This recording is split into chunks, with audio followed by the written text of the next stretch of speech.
In the sprawling labyrinth of Heathrow Airport, amidst the deafening roar of jet engines and the chaotic rush of millions of travelers, there exists a hidden world known only to a select few.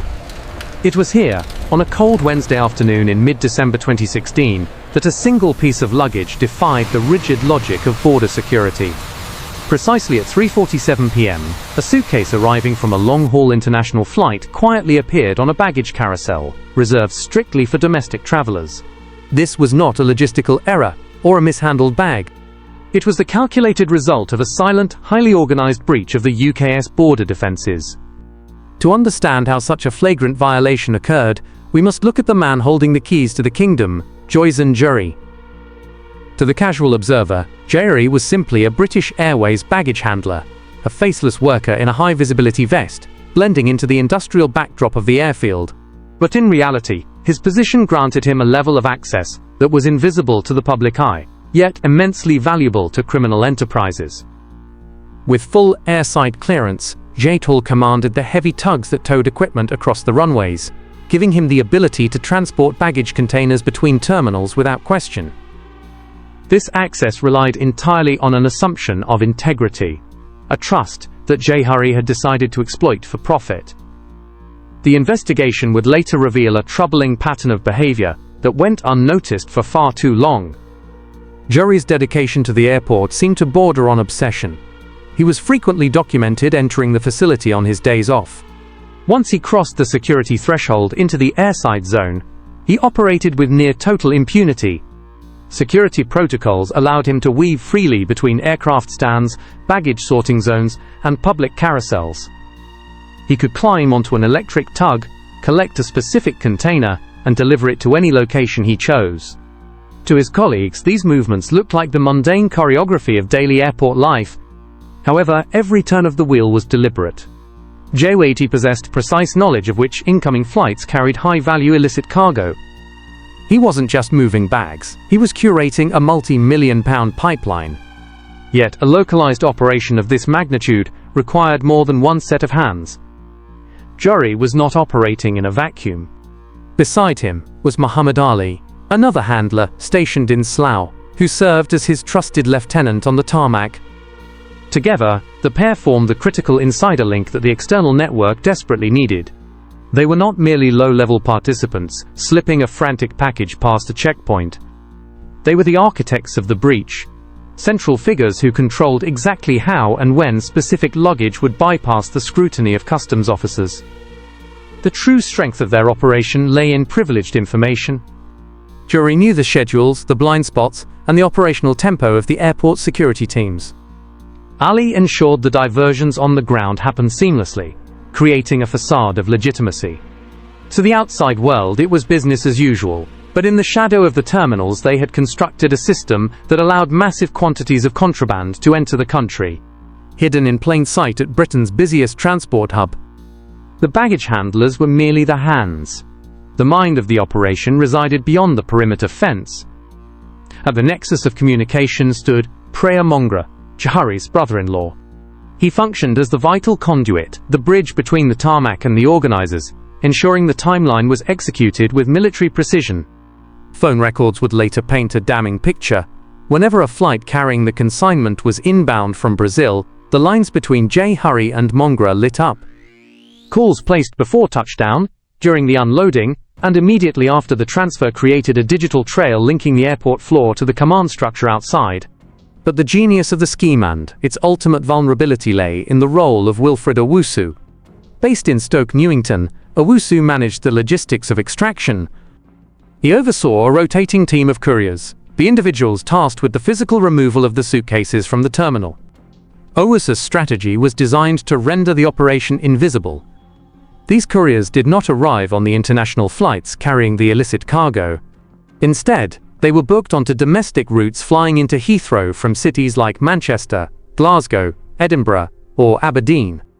This was a calculated exploitation of airport protocol. Passengers arriving on domestic flights are not subjected to the same rigorous customs checks as international travelers. When they stepped into the baggage hall, they were viewed by security as low-risk arrivals, merely transiting within the UK. The team of couriers was diverse, selected perhaps to avoid fitting a specific profile. It included individuals like Donovan Bull from Clapham, Moses Awapetu, and later, 2 women, 66-year-old Felicia Kufor and 26-year-old Francisca Archer. Before they even set foot in the airport, each was briefed with specific instructions. As they waited by the carousel, their phones would buzz with the key to the entire operation, a photograph of a specific suitcase, detailed down to its color, shape, and unique baggage tags. The mechanics were elegantly simple. While hundreds of bags circled the belt, the courier knew exactly which one to target. Once Jhurry and Ali had performed their silent switch moving the international bag onto the domestic belt, the rest was effortless. The courier would simply lift the pre-identified case and walk it through the exit, indistinguishable from any other traveler. Yet, the web extended even further. Overseeing the distribution, once the cargo cleared the airport perimeter, was Michael Sutherland, a senior figure based in South Norwood. He was supported by longtime associates Marco Goro and Damien Goodhall, the latter serving as a direct liaison with Jhurry regarding collections. Aziz Abdul played a crucial logistical role, ensuring couriers reached their destinations, while Leona Townsend Bartley worked in the background, managing the administrative trail of flight bookings and accommodation. This wider circle rarely set foot on the tarmac, yet their fingerprints were virtually everywhere. Through surveillance and forensic analysis of communication logs, investigators were able to map a complete pipeline where every role was essential, and every movement was synchronized to the second. For months, the pipeline from Rio to London operated with the silent efficiency of a legitimate logistics company. But in the world of illicit trafficking, perfection is fragile. In 2015, the system suffered a single, catastrophic glitch that would ultimately bring the entire network crashing down. A suitcase, tagged and originating from Rio de Janeiro, appeared on a carousel explicitly reserved for domestic arrivals. To a tired traveler, it was just a misplaced bag. To the trained eyes of border force officers, it was a screaming anomaly. A bag from South America had no business circulating in a hall for passengers arriving from Scotland. This single discrepancy triggered an internal alarm that could not be silenced. The National Crime Agency (NCA) was alerted, and a quiet, methodical operation began. Investigators didn't strike immediately. Instead, they watched. For 18 agonizing months, they mapped the invisible currents of the airport. They noticed a pattern: specific flights, identical times and bags that consistently weighed just a fraction more than the average tourist's luggage. The anomaly wasn't a mistake, it was a blueprint. The investigation shifted from observation to targeted surveillance. CCTV became the silent witness, capturing Jhurry and Ali in high definition as they drove baggage tugs into secure zones on days they weren't even rostered to work. This freedom, once their greatest asset, became the evidence that would bury them. Simultaneously, digital forensics began to peel back the layers of the network's communication. Call logs placed Priya Mongra in constant contact with Brazilian numbers, the moment specific flights touched down. Even more damning, the NCA decrypted the secure messages flying between Wilfred Owusu and his courier team, revealing a treasure trove of incriminating data, photos of suitcases and detailed instructions being passed around like a corporate memo. The trap was finally sprung in December 2016.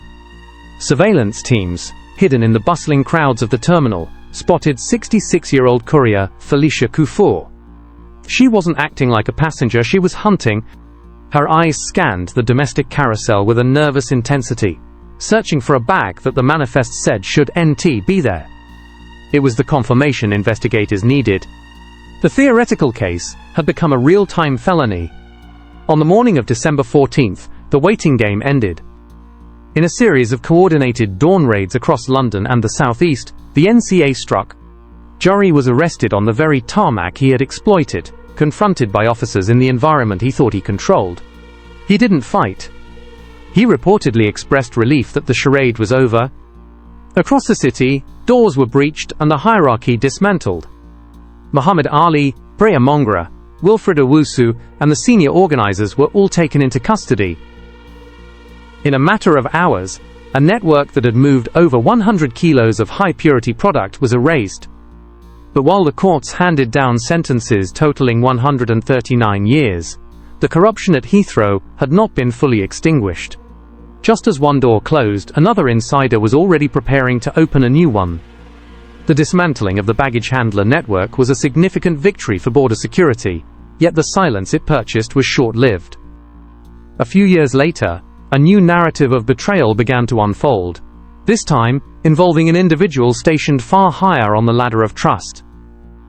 If the previous operation relied on the invisibility of ground staff, this new threat wore the uniform of authority. Enter Junaid Dar, a 47-year-old security manager from Slough. His role was designed to prevent the very crimes he was about to facilitate. On a quiet morning, Dar arrived at the airport 3 hours before his scheduled shift. He was already fully uniformed, projecting the unquestioned authority that came with his rank. Unlike the baggage handlers who relied on being ignored, Dar relied on the assumption that he was the one doing the watching. He requisitioned a secure airport vehicle tool that granted him the power to traverse the tarmac, cross airside zones, and move between terminals without facing the usual checkpoints. On paper, his movements appeared to be those of a diligent manager, conducting routine checks. In reality, he was positioning himself for a high-stakes interception. His target was a specific flight arriving from Bogotá, Colombia. On board were 2 couriers, Michael Williams and Jessica Waldron, recruited from the West Midlands. They sat in the cabin, believing that the suitcases in the hold contained a life-changing shipment of high-purity class, a contraband, concealed carefully among their personal effects. The plan was audacious in its directness. Williams and Waldron were not to brave the customs hall alone. Instead, the security manager himself, Junaid Dar, would meet them the moment they stepped off the airbridge. Using his uniform as a shield, he intended to escort them and the illicit cargo through the terminal, bypassing the layers of scrutiny that catch ordinary smugglers. Guiding the couriers from thousands of miles away were the organizers, Rufford Davis and David Farquharson. From the safety of the West Midlands, they used encrypted messaging apps to orchestrate every step of the journey, sending precise instructions on where to walk and who to meet. When the flight touched down, the couriers' phones lit up with identical screenshots detailing the handover. They believed they were part of a foolproof operation, protected by an insider who could open any door. However, the confidence of the network was built on a fatal assumption. They did not know that their secure channel was compromised. The National Crime Agency, working in close partnership with Colombian authorities, had been monitoring the operation long before the wheels left the tarmac in Bogotá. The couriers were not flying under the radar, they were flying into a meticulously constructed cage. As the plane taxied toward the gate and Dar adjusted his uniform in the reflection of the terminal glass, the trap was already set. The authorities had made a strategic decision not to stop the couriers in Colombia, but to let the flight continue, allowing the network to expose its most valuable asset. The corrupt insider waiting at the gate. The couriers, Williams and Waldron, walked through the arrivals hall gripping the handles of their suitcases, entirely unaware that the reality of their situation had shifted thousands of miles ago. In Bogotá, before the flight had even departed, Colombian authorities acting on intelligence had intercepted their luggage. Inside, they found the illicit cargo blocks of high-purity substance worth millions on the street. But rather than seizing the couriers immediately and alerting the network, the officers executed a brilliant tactical maneuver. They removed the contraband and replaced it with identical wooden blocks, cut and weighted to perfectly mimic the original packages. The bags were resealed and sent on their way.